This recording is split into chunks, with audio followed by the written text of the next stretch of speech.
Hi friends, இன்றைக்கி சுண்டக்காய் குழம்பு எப்படி செய்யலான்னு பார்க்கலாமா? செடியிலேருந்து ஃப்ரெஷ்ஷாக பறித்த சுண்டைக்காயை காம்பு நீக்கி கழுவி எடுத்துக்கிறேன்.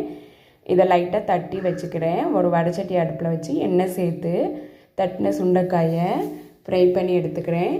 அதே வடைச்சட்டியில் சின்ன வெங்காயம், பூண்டு, தேங்காய் சேர்த்து வதக்கி இதோட தக்காளியும் சேர்த்து வதக்கி ஒரு மிக்ஸி ஜாரில் சேர்த்து அரைச்சிக்கிறேன்.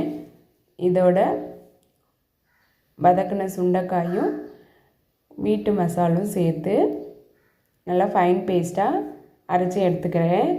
இப்போ ஒரு வடைச்சட்டி அடுப்பில் வச்சு எண்ணெய் ஊற்றி கடுகு வெந்தயம் சேர்த்து பொரிஞ்சதும் சின்ன வெங்காயம் சேர்த்து வதக்கிக்கிட்டு இதோட அரைச்சி வச்ச பேஸ்ட்டையும் சேர்த்து நல்லா வதக்கிக்கிறேன். தேவையான அளவு புளிக்கரைசல் சேர்த்து தண்ணி சேர்த்து நல்லா கொதிக்க வச்சுக்கிறேன். தேவையான அளவு சால்ட்டு சேர்த்துக்கிறேன். சுண்டைக்காய் குழம்பு ரெடி. நீங்களும் செஞ்சு பாருங்கள். தேங்க்யூ.